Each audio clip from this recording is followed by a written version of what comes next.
and welcome to What to Click Tech Tips for Authors. And today I'm going to be sharing this handy dandy author business plan for you. Now there is a 100-page author business plan printable inside the author resource library if you are a student in there. But sometimes people like, a spreadsheet, and it's a little bit more dynamic. You can put things in there, you can add columns, you can add rows, you can have it do auto calculations for your revenue and your expenses. You can track social media stats. So all of that is in here. There's a ton of tabs. I'm going to walk you through all of those today. So the first thing to know is this entire spreadsheet is free for you. All you have to do is go to the description or the show notes, and there is a link to download it. You'll be taken to this page, which will ask you to make a copy. You'll simply click make a copy, and then it will be in your Google Drive. But make sure when you are in Google, so you can see over here at the top right, I'm logged in as myself, it's Lisa Seifert. So just make sure whatever Google account you're logged into is the one that will ultimately get this Google Sheet. So the first tab is just going to give you an overview of all the tabs that are inside of here. The colors were just my branding colors. I just thought they were pretty. They don't actually mean anything. So it's going to just kind of run you through what each of the tabs are. So the first tab is your quarterly goal planner. So the way it's arranged, over here on the left, you're going to see a negative sign and a plus sign. So if I hit the negative sign, it's going to collapse it down just like an accordion. And if I hit the positive sign over here, it's going to expand it out like an accordion. So that way, if you want to, you can only see the details that you want to see at any given time, or you can just leave all of them open. So for Q1 goals, I just put an example in here. Don't worry, you can type over this. It's going to be your Google Sheet. Don't worry, it's not the master. When you click make a copy, you can do whatever you want with it. You can change the colors. But basically, it's just a goal. It helps you break down some tasks, just to think like big picture on what you want to do. And I listed out 6 goals, which I do think is a lot for one quarter. But if you want to, you can just head over here, right click, and you can say, well, go here so it's not as big. And you can say insert column to the right, and you can just say goal number 6, and then over here you can change this and make this goal number 7, etc., and keep going on until you have, let's say, I don't know, maybe you're a fantastic superstar and you had 100 goals. But this is kind of just a high level overview for you to see where you are going to put all of your goals arranged by quarter and what steps you need to do to get there, like big level task. So over here, the next task, the year at a glance, this is my favorite because what I've done is over here, I put a little data in here for Q2 so you can see it. And you can say updated here. You can just change this. So like today's the 22nd. So I can say, okay, it's updated as of March 22nd. And over here on the left, you can change this. I put writing schedule, sales, newsletter, blog post, podcast, Facebook, Instagram, TikTok, I mean, like a lot of things. So this is high level overview of everything that you think is going to go on. So I think the most important part for me was the writing schedule, being able to put in, bonbons and burglars. This whole thing is going to take me, I think, that many weeks, and hopefully then I can start outlining book number 5 by the week of June 10th. Now, this thing is Evergreen, so when you come in here, as you can see, this is January 1st, 2024. That was the first Monday of the year, and then after that, it just says +7 in the cells, so it will auto-calculate. So when you come back into the spreadsheet next year for 2025, all you have to do is change this to 2025, and you'll see it says 2025 all the way through. It auto calculates everything for you. But we're going to hit Control Z because we're going to stay inside of this year. And then same thing over here on the left. You can change these. If you're not on TikTok, then just delete it or something else. But I have over here, so for April, I can see at a glance, I have the Cozy Club Getaway Writers Retreat here in San Diego that I'm hosting. So I know that I really shouldn't schedule anything else in that block vertically because I really can't do anything else except host that retreat. But I do know that I'm going to do a post-retreat wrap-up blog post right after that. And I know that the virtual retreat is going to go on sale the week after that. And then I'm going to put some clips in there to help push that out, the audiobook release. So all of these things are going to help me kind of just decide, you know, my year at a glance and what's going on. And obviously events, staycation, if you're taking a vacation, you might want to put that into so you just have some perspective and you're a little bit more realistic on what you can and can't get done. The next tab is the blog content planner. And so I put some themes in here.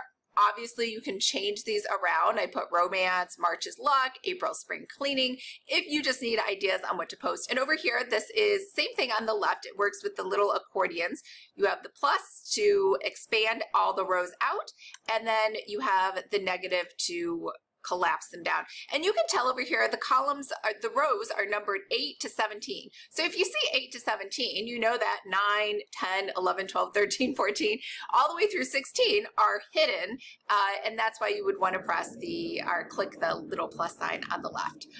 So this is just a place for you to put your blog post ideas. And again, I realize that these cells are kind of small. So what I've done is I've changed the formatting, so as you write, it will just kind of take up all of those cells and write on top of it instead of doing a wraparound where you have a really big cell like that. And then over here, same thing with keywords, just adding those in, just thinking about SEO in case that's important too. All right, the next one is blog post checklist. So every time I put out a blog post, I like to just remind myself, what am I doing? What am I talking about? So this is just going to help you to plan everything out at a granular level. And obviously this is just one item. And again, you can change these around. And as you do things on your checklist, you can go ahead and check them off. And so in theory, I don't think you can work on more than one blog post at a time. I don't know, maybe you have a super brain or you have a lot of staff, but this has just one. If you were thinking, okay, I can do a lot of these things, you can copy all of these rows, like highlight them over on the left, hit copy, and then over here, just hit Control V and it will paste it down and you can keep scrolling it all the way down as you go. So that is your blog post checklist. Over here where it says newsletter idea, this is your newsletter planner. So the same thing works over here. You see Q1, and if I hit the little accordion, I have Q2, Q3, and Q4. So inside Q2, I know that I have a newsletter swap with Emmy Lynn, so that's what I'm doing. These columns are just ideas on things that you could possibly talk about in your author newsletter. Not all of them have to be filled out. That would be, you know, obviously a lot of content for one newsletter, but sometimes you can give people an update, like what am I writing? You could talk about a sale that's happening or about to happen. You can talk about events or some author signing that you're going to be at. And then also personal, like this week I learned how to bake cheesecake the correct way, which is you have to put it in like a water bath inside of the oven. So there's like a thing of water and then you put the cheesecake in there. Anyways, not important for today's discussion, but that was just something I thought was fun to write about because I have desserts in all of my cozy mysteries. So again, this was specific to me. You can add more columns over here. Again, like we saw, you can just right click and say insert columns to the left or to the right, or you can delete columns however you want. Now, as we keep moving over, the next one is the reader lead magnet tracker. So if you use something like Story Origin, it will have stats for you. But if you do not, or maybe sometimes like you have some of your, like some of my freebies, I offer a coloring book, I have a printable bookmark, and that's not tracked through Story Origin. I just have that on inside Flowdesk, which is great. I can track it there and Story Origin, but sometimes I just want to see everything in one place. So you can just put down here and you can just keep updating it. Like this has 52 downloads for this short story. The coloring book has, I think, 122. The printable bookmarks actually only has 6. I thought everyone would love it, but they don't. So it kind of helps you to think about other freebies to, 1, entertain your readers, and 2, things that you might want to work on more in the future. The next tab is the revenue planner. Now here's how the revenue planner works. Over here, the gray columns are quantities, and then the purple columns over here where you can see they all have calculations already done for you. So how this works is, say book number 1 is on sale for $2.99. I sold 4 books in January, 3 in February, 4 in March for a total of $32.89 for that one book. Then book number 2 is $3.99 because I'm assuming they're hooked on my series. They totally want to pay me the extra dollar. So this is 5 sales, 3 sales, 4 sales for a total of $47.88. Now, when you go through, you'll see that this adds everything up above it and everything to the left and right of it. So this number, as you keep going down, is totaled over here. And then when we get to the very last one, the year in review, this revenue number is coming straight from that revenue planner. So you don't even have to do the numbers. Once you see the year in review, it does all of the math for you. But let's go back to the revenue planner. So over here, I have sales by series. Now you can change any of these and change the pricing. Non-book products like selling, I know some people sell merchandise like mugs and tote bags. There's monthly book box subscriptions people are selling, editing services, maybe you do cover design. So this is just a good place for you to track all of your revenue. Now, let's say you're not like me and you've written a lot of books, because I haven't written a lot, so that's why there's not a lot of rows here, and you want to add a row. All you have to do is go anywhere inside here, right click, and say insert one row above. Now, the way the calculations work, you'll see this one doesn't have a calculation. All you have to do is hit that little blue dot to the right and drag and drop it. And now you have a calculator. It will be smart enough to figure out the calculation. So if I put in here that I'm selling a book for $1 and I sold 4 books, you can see that updated to $4. And then I sold 4 more and now it's $8, and I sold 2 more and now it's $10. So same thing over here. If you double click this, it is smart enough to know that you inserted a row inside of there and it's going to do the calculation. Now, the only thing I will say is when you add rows in here, try not to add them at the very bottom or at the very top, because it won't be smart enough to figure that out. So make sure you add your rows in the middle somewhere, and then add your description and your price, etc. Now, the only thing is if you change your price, which is totally okay, the way the spreadsheet is set up though, is that you can only change your price each quarter. So if you have more price changes, you might have to do a little bit of manual calculation in this spreadsheet, but that's basically how it's set up, is just to do individual prices. What I would do if I were you, instead of making it really complicated for yourself, I would say book number 1 at full price, and then let's say you ran a sale, and I would say book number 1 at sales price 50% for February.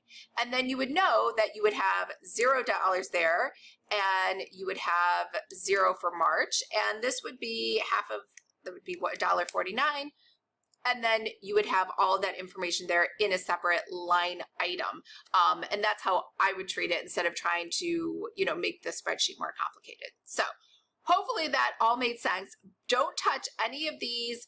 You'll see whenever you click on a cell and you see it has a formula in it, don't enter any data in there, and then your formulas will work great. This is adding up all 3 of these items, either your book sales, sales by series, and non-book products. You can obviously change this to something else. Maybe you have pre-made covers that you create, and maybe you want to track the romance ones, the paranormal, if I can spell, or you want to track your cozies, whatever it is. So that's your revenue planner. The next tab is business expenses. Now, these are recurring expenses, and this I created because mostly I have been surprised by recurring expenses that I have on auto pay, so I don't forget it. But sometimes, because I have it coming out of my debit account instead of a credit card, I will forget that I needed to fund my account with a certain dollar amount. So this is so that you can never be caught off guard. There are 2 areas in here. One is for monthly and one is for annual. So for example, my Flowdesk is an annual subscription. I pay $209, which, yes, it is amazing. If you did not watch my video on Flowdesk, I will leave a link for it. You can get 50% off Flowdesk for your first year, and I absolutely love it. It will never penalize you for sending out emails or for adding more subscribers. It's the only service that does that. Anyways, the next one is Story Origin. It's $100 every year. Canva Pro, I think it's $209. I could be wrong on that. I think it's $229. I expect things a little more. And then you have your monthly expenses like publisher's lunch, Google Apps, all of those things, so that you're never caught off guard and you can just check it, you know what's going on. I also put a reminder in my Google Calendar as well. Now over here, expense tracker, this is just a place for you to just track every time you spend money, like a Facebook ads course. I spent $497. Cover design, I spent $1,200. And then all of your author writing related expenses. Now this is a little different. It will not auto calculate. So over here in year in review, you'll see expenses is white because you will have to manually enter that. There was really no easy way for me to do the expense tracker without it being just overwhelming. So that's how it is. And I'm assuming you're pretty business savvy. You don't have a lot of expenses going on. And so that's why it's like this. Now, this bottom one is an auto calculation that's going to sum everything up for you. So same thing, if you want to add more rows, add them somewhere in the middle, not at the bottom or at the top. The last one that we're going to go over, well, second to last, is estimated taxes. So if you are a sole proprietor, usually it's about 15%. And I say usually because everyone's tax situation varies. You might be married, you could be divorced, you have kids, you have dependents, like all those things make a huge difference in your taxes. So this is just a way for you to make sure you're making those quarterly payments every quarter. So you can put in here and these are not formulas over here. You're going to put in however much your revenue was for that month and that quarter. So revenue, say I made $3,500 for January. And then if I go into my expense tracker and I added up everything I spent in January, let's say it was $450, that gave me a net income of $3,050. I put in that I paid 25% in taxes. So that means I owe $762.50. So what I do is I come over here, I put $762.50 over here, and I know that I have to pay that. Next, for February, let's say I had a fabulous month and I made $7,000 and my expenses stayed the same. So now I owe $1,637.50. And for March, let's say it was kind of a dud. I did have the flu. I didn't really do a lot. So let's say I only made $500. My expenses were $450. My net income was only $50. So I only owe $12.50. So now what I can say is, okay, for my quarterly payment for that first quarter, I know that I should pay using an estimate of 25%. And again, check with your CPA to make sure. I need to put in a $2,412.50 payment to the IRS for quarter one.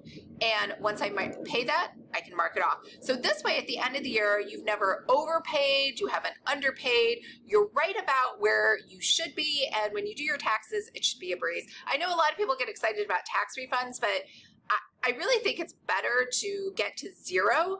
Only because if you've overpaid, then that's cash you didn't have available to do something with or even invest. And if you've underpaid, the government will charge you a fee as well as interest. So it is always best to try to get it right. And if anything, I would say overpaying is probably the better way to go so you don't accidentally have to pay a fee, but I wouldn't overpay like too much. Year in review, again, this is for you to go through each month and say, okay, so for January, I can see my profit was $2,200 and my mailing list size is 10,000. So I can talk about what went well. Sent out, did 4 newsletter swaps. Maybe that's what made all the difference. What didn't go well? Missed my pre-sale deadline, maybe on, which I have done before. On Amazon. What do you wish you could do over? I wish I could have worked more efficiently. Number of sick days. I think I had 10 sick days. Number of vacation days, 0. So this can also help you track, hey, you know what? I took a lot of vacation days, and so maybe that's why my revenue was down. And then over here, was it a productive month? I can say, not really. I mostly just watched a lot of TV. Whatever, no one's going to see this but you, but it gives you a way to not only track how your year is going, but also gives you an opportunity to do a really good year in review for next year. I would think of all of these as data points that you can gather about yourself. So the more you know about yourself, the better you are going to be at I guess self-correcting. Now this over here, let me just show you, all of these cells, you can change the color here where it says fill color. So I have this selected and I'm gonna hit this and I can choose any of these standard colors up here, which sometimes aren't the greatest, or I can hit the little plus icon and I can put in whatever hex code I want, or I can just kind of move this around and, you know, maybe I want a nice teal color. And I can say, okay, so now it's all teal. So again, very customizable. Same thing with the fonts. I use Montserrat. You can use any of the other Google fonts that are in here. There's a whole process with loading custom fonts into Google Sheets, which, you know, again, if that makes a difference to you, I would do that. There's a Chrome extension for that, but because that's not really the purpose of making this pretty, it's just mainly for you and to help get you motivated to track everything, I would just leave this as is or use one of the fonts that are inside of here. So all of these tabs are here on the bottom, and this is free, and I hope you love it and enjoy it, and it helps you to have your most productive year. And if you have any questions, let me know. Otherwise, I hope everyone's having a fabulous day, and I'll talk to you later. Bye.